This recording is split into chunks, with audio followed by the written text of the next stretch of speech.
وجعلها أرضا مباركة وبارك في من حولها. وقد أسر الله سبحانه وتعالى بعهد نبيه محمد صلى الله عليه وسلم من المسجد الحرام للمسجد الأقصى. المسجد الأقصى أي في أرض فلسطين، في فلسطين، في الأرض المقدسة.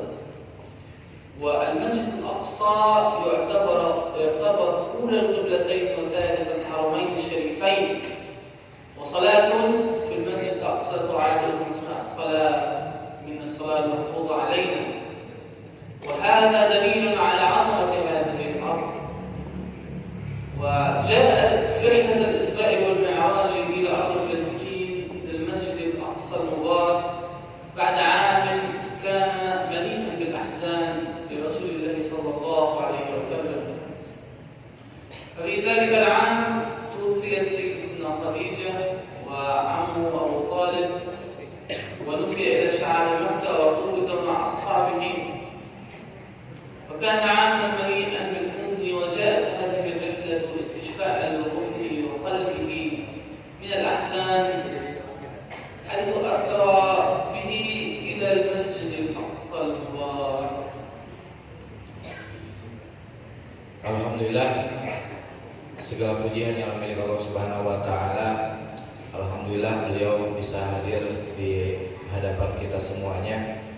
Beliau tadi menyampaikan yang pertama rasa syukur dan bahagia bisa bertemu, bisa berjumpa dengan para jamaah semuanya. Dan juga beliau menyampaikan salam dari saudara-saudara kita yang ada di Palestina buat kita semuanya. Salam cinta dan salam persaudaraan. Kemudian beliau menyampaikan bahwasanya kenapa saat ini Palestina masih terjajah.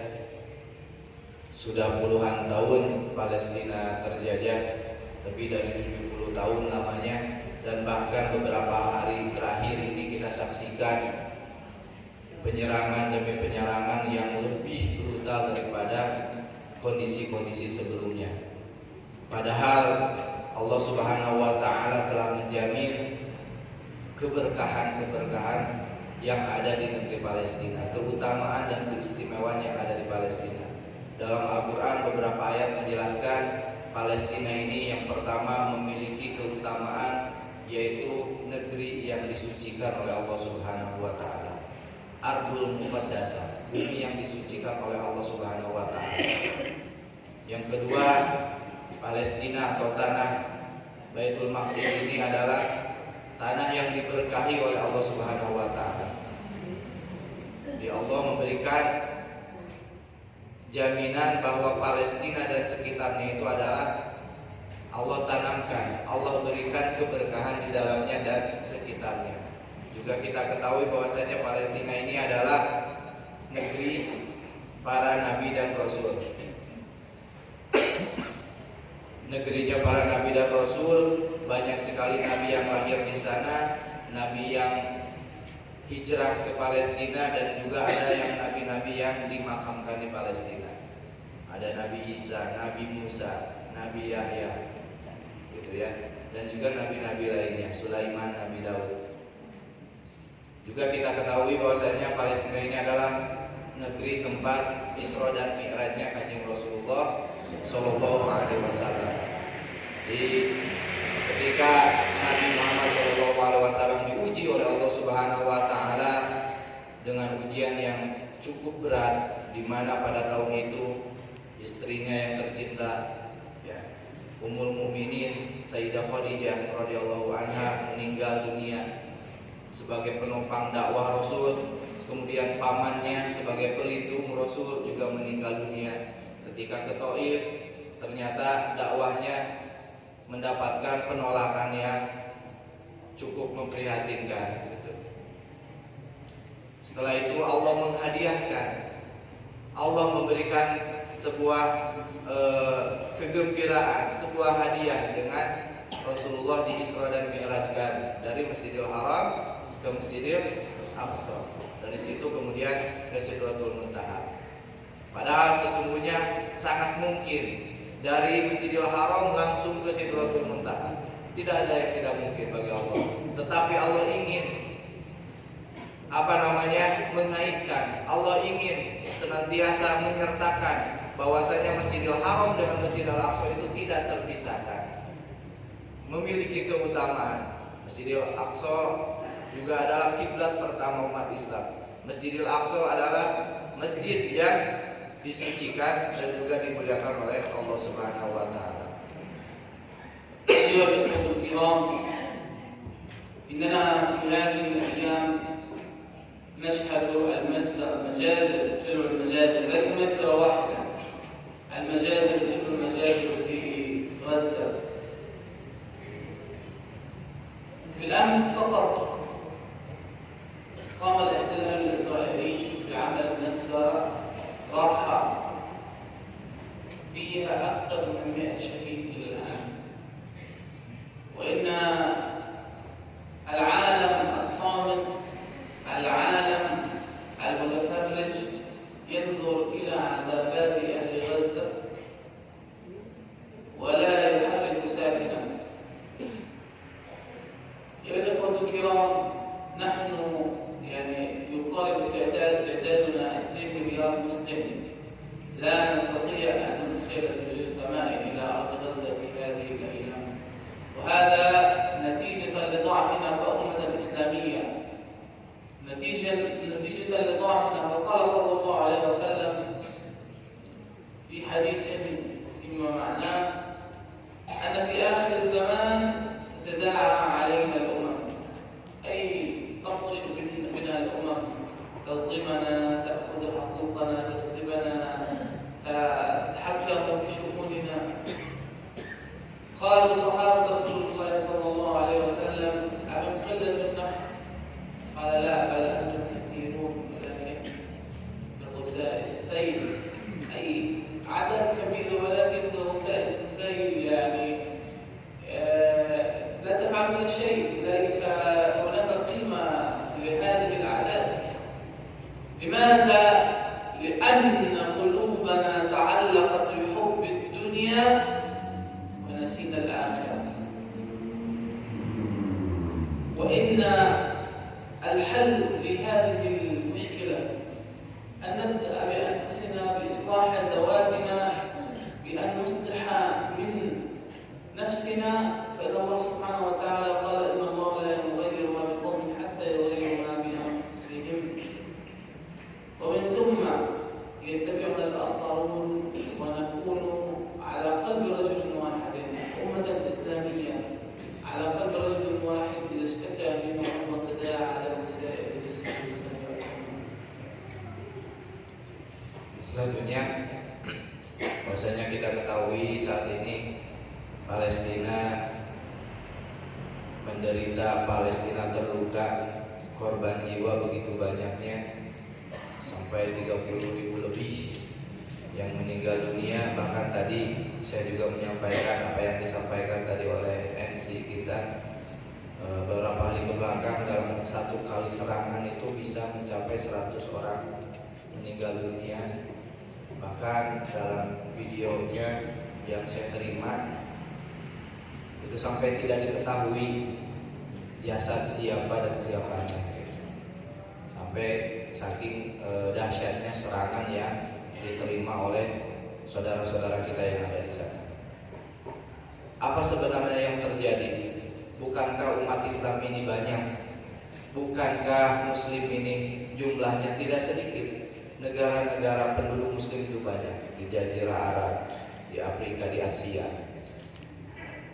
Tetapi belum bisa memberikan solusi.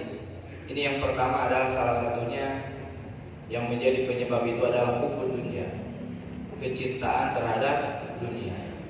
Ini menjadikan lupa terhadap hakikat kehidupan yang sesungguhnya adalah kehidupan akhirat. Sedangkan dunia hanya sementara dan akhirat adalah selamanya. Zaman dulu mukmin para sahabat itu kuat-kuat karena sampai bisa membuka, menyebarkan Islam sampai ke Eropa. Ya, itu karena keimanannya kepada Allah Subhanahu wa taala. Itu yang pertama, kita sekarang lemah. itu karena kecintaan terhadap dunia yang melebihi kecintaan terhadap akhirat. Yang selanjutnya adalah kurangnya persatuan umat Islam. Artinya di sini di beberapa negara ada yang pro, ada yang kontra, ada yang mempermasalahkan masalah furu'iyah ataupun dan yang lainnya. Ini menjadi salah satu juga faktor internal gitu ya, sehingga tidak adanya kebersamaan antara umat Islam, sehingga mudah sekali dipecah belah, mudah sekali diadu domba. Tentunya ini juga menjadi PR bersama, bagaimana kita bersama bisa menjaga persatuan, bisa menjaga ukhuwah Islamiyah dan ukhuwah basyariah kita. Dan mudah-mudahan tentunya, karena sesungguhnya kalau kita itu sesama muslim, kata Rasulullah, itu seperti jasad. Satu jasad di mana ketika ada yang terluka maka yang lainnya pun merasakan terluka. Jumlah umat Islam ini banyak, tapi kagusah Israel juga. Banyaknya itu seperti pundi di lautan. Oleh karena itu tadi kita perkuat ukhuwah Islamiyah, kita perkuat keimanan kita kepada Allah Subhanahu wa taala.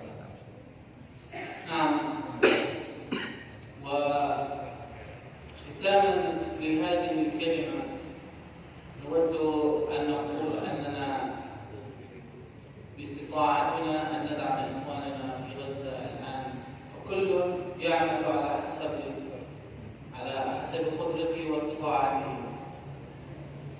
وحتى لا نطيل عليكم، من أهم ما نستطيع أن نقدمه لإخواننا في غزة في هذه الأيام أولا الدعاء، ثم الدعاء لإخواننا في غزة. ثانيا مقاطعة المنتجات التي تدعم الاحتلال الصهيوني، فشراؤك لهذه المنتجات ثانيا أن تساهم في قتل إخوانك في غزة. وثالثا وأخيرا بأن نجاهد بأموالنا، فإن الله سبحانه وتعالى قال في كتابه العزيز: وجاهدوا بأموالكم وأنفسكم، وقدم جهاد المال على جهاد النفس. يا أيها الأخوة الكرام، إن جهادكم بأموالكم خير جهاد في هذه الأوقات، لكي ندعم إخواننا في غزة وندعم صمودهم، لأنهم هم خط الدفاع الأول عن الأمة الإسلامية. إذا سقطت غزة سوف تسقط الدول الإسلامية تباعا بعدها، فهذا يجب أن يكون واضحا للجميع. هذا وبارك الله فيكم، والسلام عليكم. Waalaikumsalam warahmatullahi wabarakatuh. Terakhir yang beliau sampaikan kepada kita semuanya, apa yang bisa kita lakukan untuk saudara kita yang ada di Palestina. Tentu setiap orang memiliki kadar kemampuannya masing-masing, dan ini insya Allah sangat bisa kita lakukan bersama. Yang pertama adalah yang bisa kita lakukan tentunya adalah dengan memperbanyak doa kita kepada Allah Subhanahu wa taala untuk kemerdekaan saudara kita yang ada di Palestina. Dalam sujud kita, dalam sholat malam kita, dalam sholat fardu kita dan sunnah-sunnah kita lainnya, di keheningan malam kita senantiasa berdoa kepada Allah, semoga Allah memberikan kebebasan dan kemerdekaan buat saudara kita yang ada di Palestina. Yang kedua yang bisa kita lakukan adalah dengan berupaya sebisa mungkin, semaksimal mungkin, sekemampuan kita untuk tidak mengkonsumsi, tidak membeli, tidak memakai produk-produk Israel semampu kita. Kalau masih ada alternatif produk lain yang tidak mendukung kepada Israel, maka kita berupaya mengambil produk tersebut, walaupun misalkan lebih mahal ataupun kurang kualitasnya. Tetapi untuk saat ini kita berusaha, kita hanya bisa berusaha. Kalaupun tidak bisa, ya kita minimal di dalam hati kita ada rasa tidak enak gitu. Karena sesungguhnya dengan kita membeli produk tersebut sama juga dengan kita mendukung secara tidak langsung Zionis Yahudi untuk menyerang saudara-saudara kita yang ada di Palestina. Yang terakhir yang bisa kita lakukan adalah senantiasa berinfak, senantiasa mengirimkan hadiah terbaik kita untuk saudara kita yang ada di Palestina. Ini di depan kita ada Masjidil apa Bu? ada Masjidil Aqsa ya. Sudah tahu ya semuanya. Kita hanya mereview saja, kita hanya mengulang kembali murojaah bahwa Masjid Al-Aqsa sebagai kiblat pertama umat Islam dan 3 masjid yang Allah Subhanahu wa taala muliakan. Yang sebelah mana Bu Masjid Al-Aqsa itu? Yang warna emas atau ada yang warna emas, ada juga berpendapat yang warna biru, abu-abu, atau ada yang berpendapat semuanya? Betul. Ya, itu saya inginkan. Kembali lagi bahwa Masjid Al-Aqsa itu adalah seluruh komplek yang ada di Masjid Al-Aqsa ini adalah semuanya Masjidil Aqsa yang ada di garis merah. Luasnya 14,4 hektar. Jadi bukan Masjid Al-Aqsa itu bukan cuma 10 tumbak, 100 tumbak. Itu ada berapa tadi? 14,4 hektar. Ada Masjid Al-Qibli. Lanjut. Ini yang kuning ini biasa diidentikan adalah Masjid Al-Aqsa. Ini namanya Qubatus Sakhra. Ya, di dalamnya ada batu tempat berpijaknya Rasulullah ketika Isra dan Mi'raj. Dari situlah Rasulullah naik ke Sidratul Muntaha. Ini batunya. Biasa digunakan masjid ini oleh wanita biasanya. Nah, sholat. Lanjut.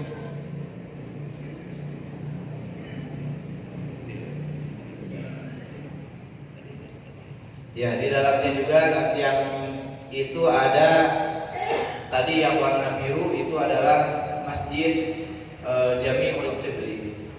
Di situ di Jami'ul Qibli itu adalah tempat Rasulullah setelah mendapatkan perintah sholat, itu Rasulullah sholat subuh di sana bersama para nabi dan rasul. Gitu ya. Jadi sejarahnya bumi yang pernah Allah memerintahkan sholat kepada Rasul dan Nabi-Nya berkumpul pada satu waktu itu ada di Palestina.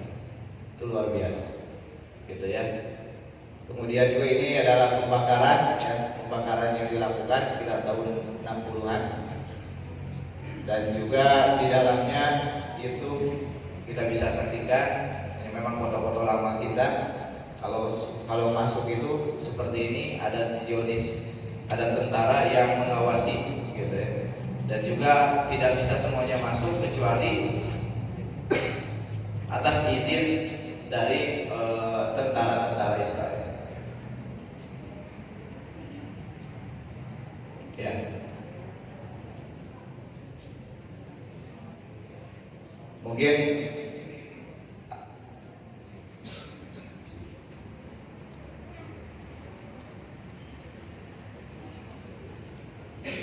ini ada sedikit video.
Ya, ini sedikit sebelum kita mengakhiri pertemuan kita di pagi yang cerah ini.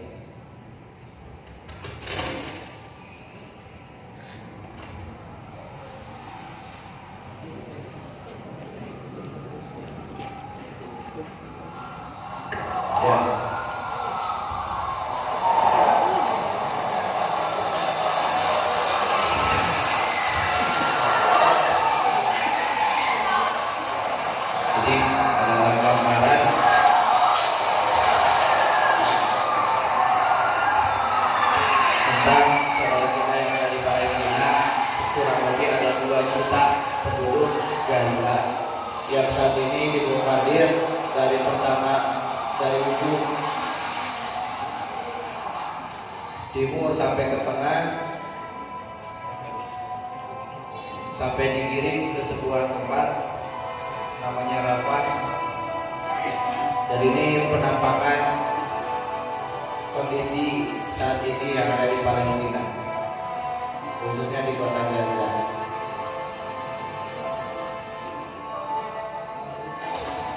Jadi ini bukan sebuah film, tapi ini adalah kenyataan realita yang dihadapi oleh saudara kita yang ada di Palestina. Bahkan mereka senantiasa diincar, semua tempat berada di jangkauan.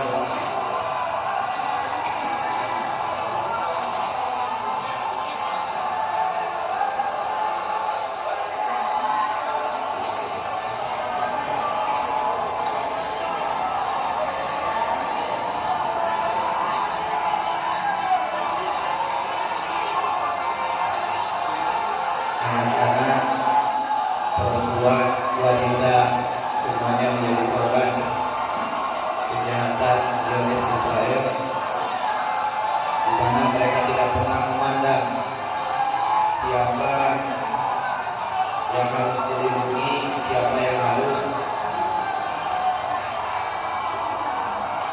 menjadi target, tetapi semuanya menjadi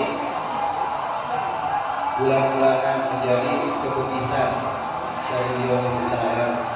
Di rumah-rumah kita bayangkan bagaimana ketika sebuah keluarga tinggal di situ dibombardir, di depan mata kita anak-anak kita, orang tua kehilangan anaknya, seorang kehilangan keluarga yang dicintai.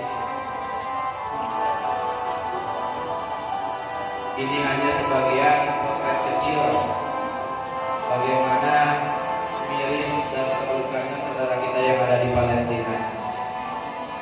Tentu masih banyak lagi gambaran ataupun kondisi yang lebih parah daripada ini.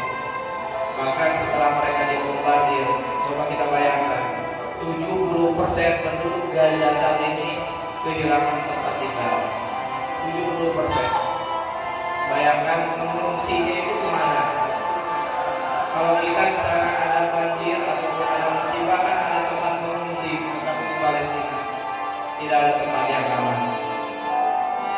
Bukan hanya serangan, tetapi mereka juga harus bertahan hidup sampai seperti tadi ya, mengantri menunggu makanan karena memang toko-toko, pabrik-pabrik dihancurkan.